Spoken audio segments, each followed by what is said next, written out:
So now here's Julian Assange, and he's gonna tell you this guy's got more integrity in his pinky than fucking CNN has in their whole cock. Anyway, I don't know if CNN has a cock. CNN has a lot of cocks. They have a lot of cocks. That's right. So watch this guy. Watch what he says about Hillary Clinton and Russia. Because I've showed you this before 3 years ago. I showed that Hillary Clinton did an internal poll before the election, and they found out that her biggest vulnerability was her connection with Russia and that uranium deal that she did with them, because they got $142 million into the Clinton Foundation, just like Dylan Ratigan just said. They do all these deals. They get all this money into their foundation. They got $142 million over that Uranium One thing. And people go, oh, that's been debunked. It hasn't been debunked. That fucking corruption of the highest order, $142 million. All right, so now he's going to tell you the same thing. Watch this. Hillary Clinton has done quite well strategically to try and draw connection between Trump and Russia because she has so many connections of her own. Now, my analysis of Trump and Russia is that there is no substantial connection. Why do I say that? Well, because Trump was trying to invest in Russia before Putin in the 1990s, after Putin, in fact, nearly all the way up to the present moment. And he's had no success. He did not manage to build hotels and so on in Russia. So that shows how insubstantial his contacts are. There's an extremely well-documented pattern of when Hillary Clinton was Secretary of State, those people, companies, governments, who wanted a decision by the Secretary of State in their favor, making large donations to the Clinton Foundation, or in some other cases, business deals with the people around Hillary Clinton. Now, one particular instance is the approval by Secretary Clinton of selling 20% of the US uranium reprocessing rights to a Russian company to be exported to Russia. So at that time, a large donation was made by those Russian interests to the Clinton Foundation. $142 million. All right, so I'll stop it there. And, I just want to say, once I played a drinking game where we had to take a shot every time WikiLeaks had to retract something they published. And, we were all 100% sober. Yeah. He's telling the truth. And so again, they want to talk about corruption with the Ukraine and Trump, and it's all over them, right? Here's Russia scandal befalls two brothers, John and Tony Podesta. Amid swirl of controversy, Democratic power lobbyist Tony Podesta steps down. The Podesta Group is not named in the newly Mueller indictment, but the company is one of the two indirectly referenced in the charges. Podesta and another lobbying firm, Mercury Public Affairs, were working with Paul Manafort. So Hillary Clinton's campaign manager's foundation or lobbying group was working with Paul Manafort, who was Trump's campaign manager. Do you see this one-party shit, corruption? Do you see what's happening, right? Tony Podesta, a Democratic power lobbyist, announced to colleagues Monday that he's stepping down amid a series of indictments that cast a shadow on his work his firm had done with Paul Manafort that may have benefited a Ukraine regime friendly to the Kremlin. So Hillary Clinton's campaign manager working for the Kremlin. Okay. The Podesta Group and Mercury claimed in lobbying disclosure reports, get this, they said they represented a Brussels-based nonprofit organization, the European Center for a Modern Ukraine. They didn't. That sought to help. What they were doing, they were working for fucking Manafort. And who was Manafort working for? Their real client was the government of Ukraine, which was pro-Russia at the time. Gates and Manafort, for many years, represented the Party of Regions. That's a Russia-friendly political organization in Ukraine that was led by Viktor Yanukovych, former president of the Ukraine, who fled to Moscow in 2014. In 2012, Manafort and Gates solicited two Washington, D.C. firms, Company A, which is the Podesta Group, and Company B, which is Mercury, to lobby the United States on behalf of Yanukovych and the Party of Regions and the government of Ukraine. So Hillary Clinton's campaign manager's lobbying group was lobbying for the Kremlin inside the United States. That's the ties that Julian Assange is talking about. Also the $142 million. Also, do you know the biggest payout Bill Clinton ever got for one speech was $500,000? And you know who gave it to him? The Kremlin Bank gave it to him. So that's what Julian Assange is talking about. And what do they teach you? What does Machiavelli say? Whatever your biggest weakness is, you throw it on your opponent. And that's exactly what they did. And she had the help of the intelligence community and the media, which the CIA has infiltrated. They all go right along with it, all right? Yes, you are correct. And now watch this. That's kind of great heckle. And here we go. Awesome. It's like a contributor. He's like, it is. It's like I have a bigger panel.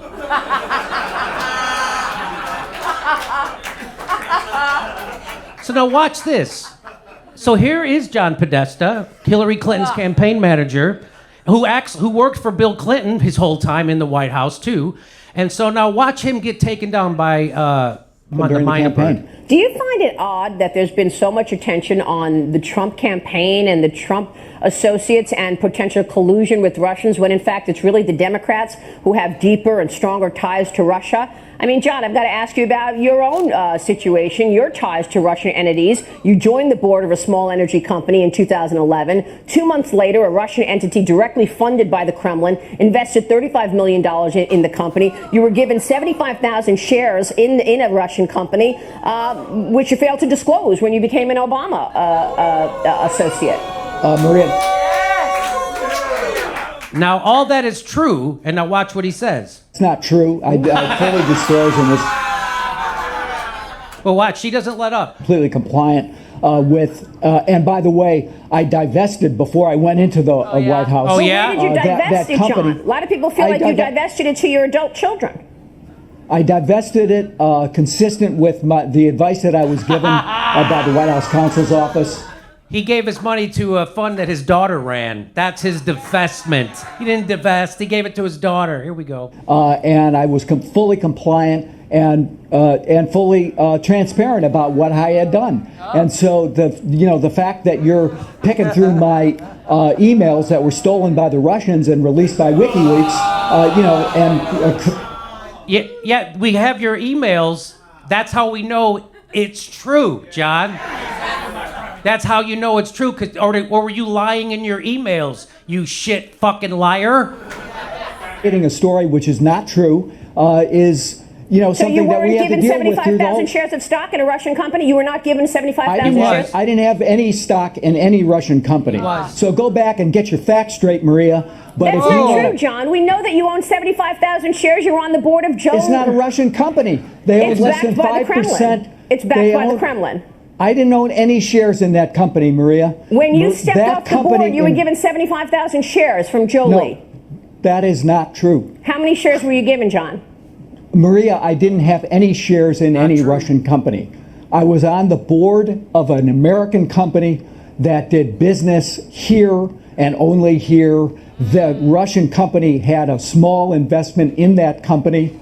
And we can go around and around the tree. It's widely reported that it's backed by the Kremlin.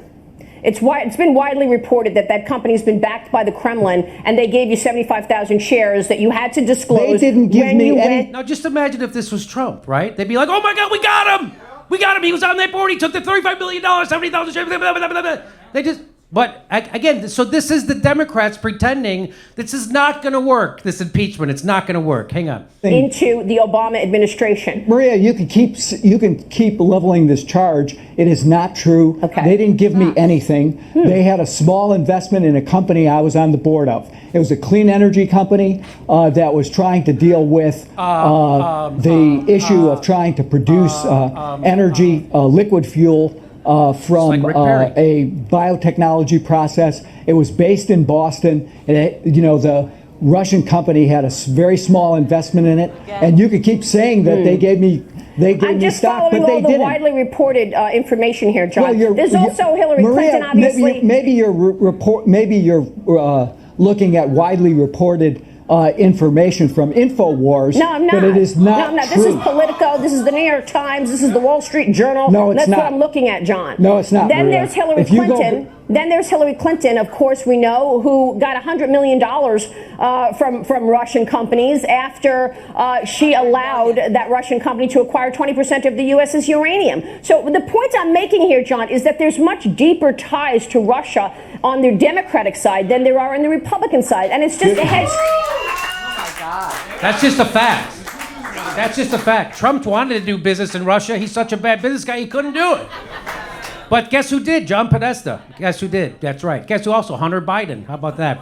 And by the way, we know from Podesta's own emails that Hillary Clinton bragged about being invited into Putin's inner sanctum. We also know that Podesta did exercise 75,000 stock options as a result, gained 75,000 common shares as a result of being a member of an executive board of an energy company, Juul Unlimited. During that time that he was on that board of Juul Unlimited, Rossano USA, the Kremlin-financed company, invested $35 million into Juul, the company he was sitting on the board of. Overall, Juul received $200 million from outside investors. The parent company of Rossano USA is JSC Rossano, which is a Russian state enterprise. So the company he was on, Juul, its parent company is a Russian state. Do you see how deep their ties are? Before leaving Juul in December 2014 to become special advisor for Obama administration, Podesta received 75,000 shares of common stock from the company, which he then transferred to Leonardo Holdings, a Delaware-based corporation managed by his goddamn daughter. Okay, that's not divesting. Podesta never claimed these stocks on his disclosure forms because, according to federal law, listen to this, he was a new entrant into the federal service, even though he had served in Bill Clinton's White House from 1993 to 2001. So he could skirt that, having to disclose that money, because he was a new entrant into the federal government. So Podesta never received the $35 million while he worked for Obama or Clinton, but his company did, when he was a board member from another company that was controlled by the Russian government. So Podesta did not violate federal law. He is part of a larger problem in our country where former high-profile officials take advantage of the revolving door between government service and corporate sector and help shape the law to protect it. Unethical? Probably, but not illegal. This is the shit, this is all gonna come up, right? This is not gonna come up if they try to impeach Trump, okay? By the way, let's get real. Democrats were first to enlist Ukraine in the U.S. elections. Watch this. Since at least 2016, Democrats repeatedly have exerted pressure on Ukraine, a key U.S. ally, for buffering Russia to meddle in U.S. politics and elections. As I have reported, the pressure began at least as early as January 2016, when the Obama White House unexpectedly invited Ukraine's top prosecutors to Washington to discuss fighting corruption in the country. Really? The meeting, promised as a training, turned out to be more of a pretext for the Obama administration to pressure Ukraine's prosecutor to drop an investigation into the Burisma Holdings gas company that employed Hunter Biden, and to look for new evidence in a then dormant criminal case against eventual Trump campaign chairman Paul Manafort. So Obama is pressuring Ukraine to not investigate Hunter Biden, but to investigate Manafort. The exact shit that they're accusing Trump of doing right fucking now.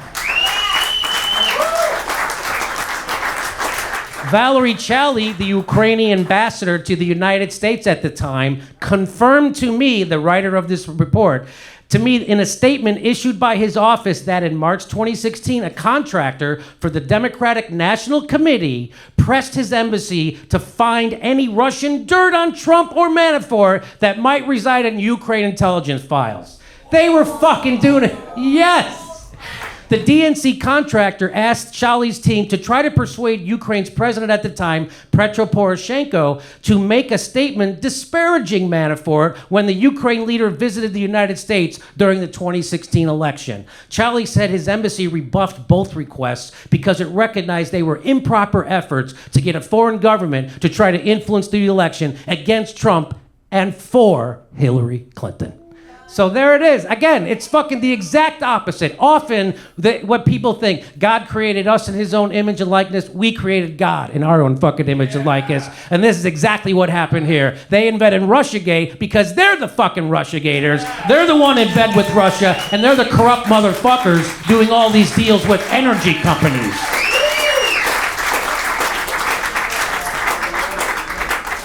And now, all they can do is say InfoWars or say you're a conspiracy theorist. Watch this. This guy tries to say, watch this. Again, this puts at risk our national security. Yeah, so I think we leave it to understand your others. position. I think we understand your position quite clearly. Let's make it a future event. If a Democrat wins the White House, should their vice president have a child who serves? Should they be allowed to have a child who serves on a foreign energy company's board with interest in the United States? We can talk about what people should be allowed to invest in, what jobs they should be allowed to take. Yeah, we're talking about it right now, fuckface. We are talking about it. He just asked you about it. Should that be okay? Well, we'll talk about it. No, we're talking right now. So that's how these people are tricking him into thinking it's a real news show. It's not a real news show. It's just these two motherfuckers who like to ask real questions. We need motherfuckers like that. Yeah, I know. So this is not going to work, right? This is their strategy, and here it is. Here he is. He calls it conspiracy. Watch. So that the president has historically long been involved with conspiracy theories. This is yet another conspiracy theory. Sir, it's we not can't a lose sight of this conspiracy simple theory. fact. We know that Hunter Biden did, in fact, earn $50,000 on this board. That's not a conspiracy theory. We know that he has little to no expertise in Ukrainian energy sector. So is that unseemly? Is that the type of thing that we should be accepting from a prominent Democrat? Again, that's a separate issue.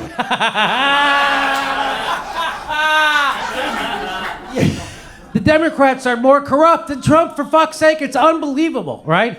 And here, you want to know about Biden's kid in China? Watch this. Let's review the facts, shall we? Hunter accompanied his father on a 2013 trip to Beijing, catching a ride on Air Force Two. Days later, a private equity firm called BHR Equity Investments raised $1 billion, later $1.5 billion, in funding from the Chinese government. Literally, the company's largest shareholder is the Bank of China. Guess who sat on the board of that company? A Mr. Hunter Biden. Get this, while in China, Vice President Joe Biden shook hands with a man named Jonathan Lee in his lobby. Innocent. Hunter Biden got coffee with Jonathan Lee. His lawyer says just a social call. Weird though, because Jonathan Lee went on to become the CEO of BHR Holdings, which won that loan from the Chinese government. Even better, he bought 10% of that company in October, shortly after his father left the White House. Now, Hunter's lawyers say he wasn't paid to be on the board, and he hasn't received any income from it. Yet. He still owns 10% of that fund. He was sitting on the company's board. You don't think he has any incentive whatsoever to pull some strings? What if he sells that share? How much is it worth? These are obvious follow-up questions that I guess a normal journalist would ask, but alas, I guess it falls upon Crystal and me. The problem for Biden is, of course, that he has locked himself into a story which is very hard to believe. Listen here where he claims that he never once discussed his son's business dealings. I've never spoken to my son about real estate. And so how do you know? Let's talk about, here's what I know. I know Trump deserves to be investigated. He is violating every basic norm of a president. Everybody looked at this, and everybody's looked at it and said there's nothing there. Ask the right question. Every single person watching this program knows that the fact that Hunter was involved in these deals is unseemly and a problem. The media excuses it because it's just so run-of-the-mill for them and not worthy of any real scrutiny, because that's just how this town works after all. Consider how routine's Hunter position is. In 2002, George W. Bush's brother Neil signed a $400,000 consulting contract to advise a Chinese semiconductor company, which was founded by the son of the Chinese president. Our system is infiltrated, corrupt, and rotten. And Hunter is just the latest embodiment of this. Democrats and the media are fooling themselves if they don't see just how much more there is. And while all this is going on, Elizabeth Warren's entire candidacy is predicated on rooting out corruption and shutting down the interests of the powerful. But she can't condemn this in full. What does it actually tell us about her?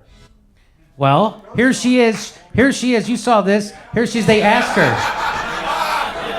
So her whole thing is anti-corruption. She came out with her anti-corruption plan. She has a plan for the anti-corruption, and she's asked about this.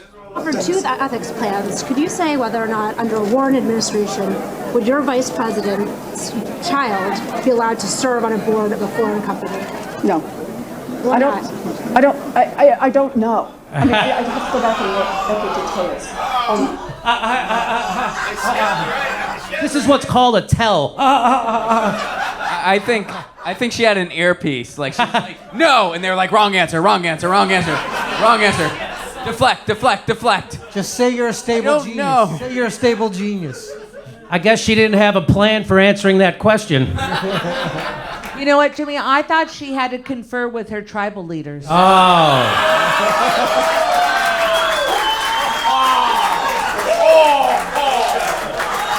That's a theory. It was just my theory. And if you want to talk about a scandal and you want to talk about $6 billion being missing, here's some Haitians protesting Hillary Clinton appearance at a Barnes & Noble in New York City. Haiti's has quick money. $6 billion. $6 billion. $6 billion.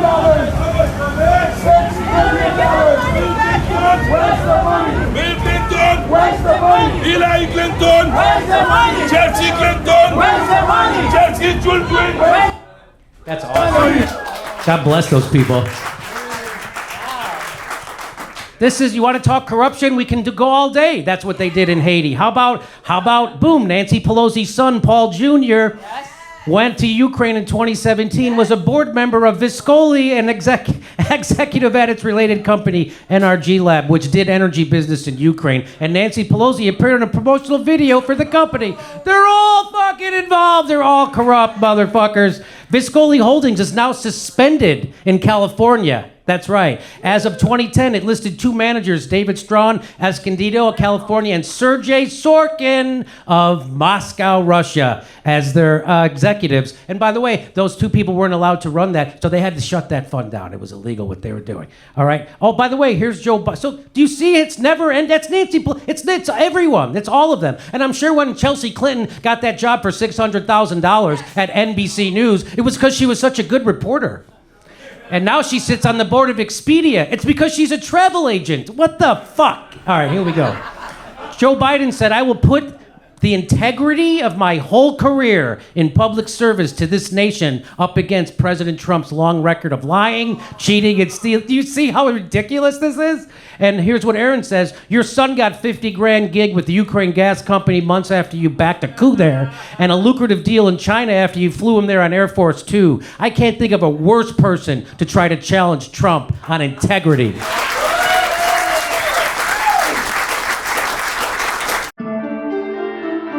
Our next live Jimmy Dore show is November 5th in Buffalo, New York, November 17th in Philadelphia, and December 27th in Honolulu. Go to jimmydorcomedy.com for a link for all of our live shows and become a patron or a Jimmy Dore Show member at jimmydorcomedy.com/join and support the show. We give you hours of bonus content every week. Thanks for your support.